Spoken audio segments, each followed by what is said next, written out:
शनि देव को ग्रहों का राजा कहा जाता है। भगवान भोलेनाथ ने इन्हें न्याय के देवता की उपाधि दी है।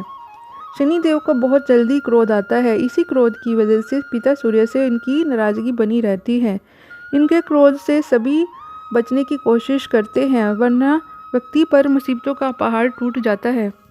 इसलिए इन्हें प्रसन्न करने के लिए शनिवार व्रत रखा जाता है। व्यक्ति शनि दोष से बचने और उन्हें शांत रखने के लिए अनेक उपाय करता है। शनि की कृपा से व्यक्ति को सुख और वैभव की प्राप्ति होती है।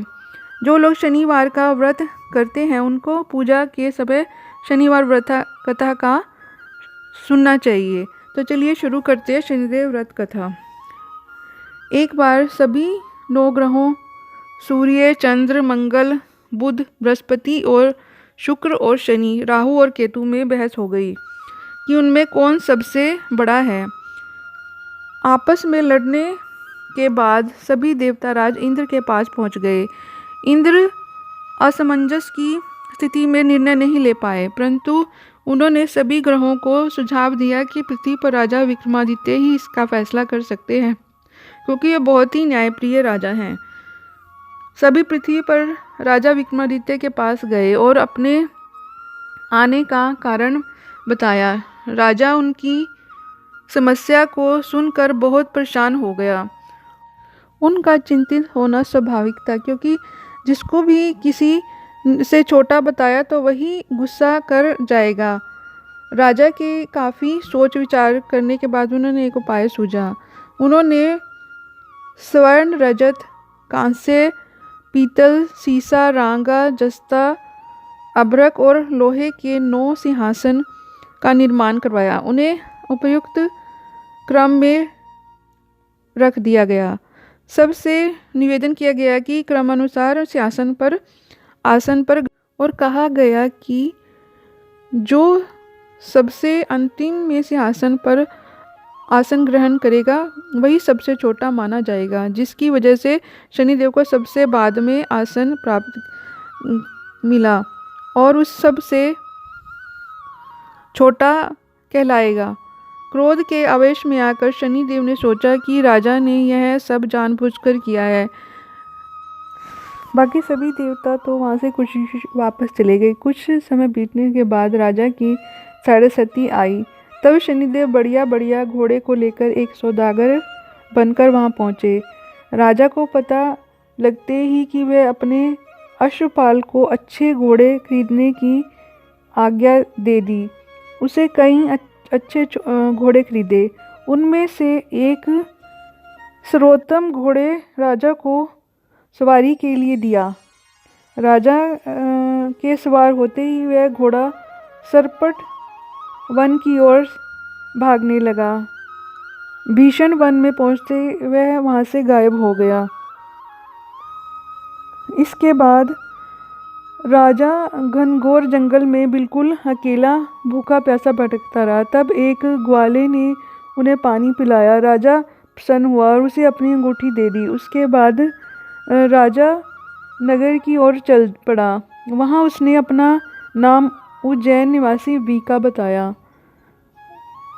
उस नगर में एक सेठ की दुकान पर उसने कुछ देर आराम किया। भाग्यवश उस दिन सेठ की खूब बिक्री हुई, तो सेठ खुश होकर सेठ बीका को खुशी खुशी अपने घर ले गया। उसने वहाँ पर उसने खाना खिलाया। उसने एक कुटी पर एक हार लटका देखा, जिसे कुटी निगल गई। थोड़ी देर बाद वह हार गायब हो गया। सेठ को लगा कि बीका ने उस हार को चुराया। उसने बीका को कोतवाल से पकड़ा दिया। फिर वहाँ के राजा ने भी सोचा कि उसे चोर समझा। उसके हाथ पर कटवाकर नगर के बाहर फेंकवा दिया। वहाँ से एक तेली गुजर रहा था, जिसे देख दया आ गई। उसने बीका को अपनी गाड़ी में बिठाया। उसके बाद उस राजा की शनि दशा समाप्त हो गई। राजा मल्हार गीत गाने लगा। राजा के राग सुनकर उस नगर की राजकुमारी मनभावनी को उसका गाना इतना पसंद आया कि उसने प्रण ले लिया कि वह उसी से राग वाले व्यक्ति से ही विवाह करेगी। राजकुमारी ने अपनी दासी को राग वाले व्यक्ति को ढूंढने को भेजा। दासीन को पता लगाकर राजकुमारी को बताया कि वह एक चौरसिया है, लेकिन राजकुमारी तब भी उसी सेवा पर अड़ी रही। अगले दिन वह अनशन पर बैठ गई कि वहाँ करेगी तो उसी से करेगी। तो राजा ने अपनी राजकुमारी का विवाह उस अपंग के साथ करवा दिया।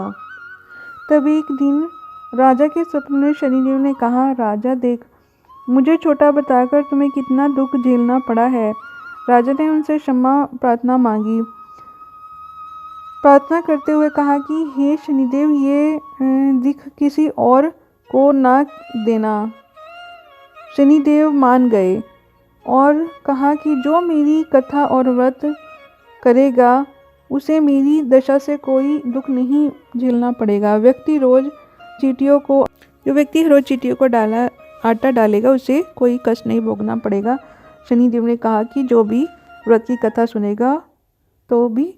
जब सेठ को पता चला कि वह वीका तो महाराजा विक्रमादित्य है, तो उसने वहां आकर क्षमा मांगी। तो राजा ने कहा कि नहीं, ऐसे इसमें किसी का कोई दोष नहीं है, वह तो शनिदेव का क्रोध था। सेठ ने फिर भी राजा को अपने घर आने का कहा और तरह तरह के व्यंजन बनाकर उनकी खूब सेवा की। इस प्रकार जो भी शनिदेव की कथा पढ़ता, सुनता है, व्रत रखता है, उसके सभी कष्ट दूर करते हैं। शनिदेव उन पर कृपा करते हैं, उनमें धन धान्य की वृद्धि होती है। प्लीज़ चैनल को लाइक, शेयर, सब्सक्राइब कीजिए। Thank you.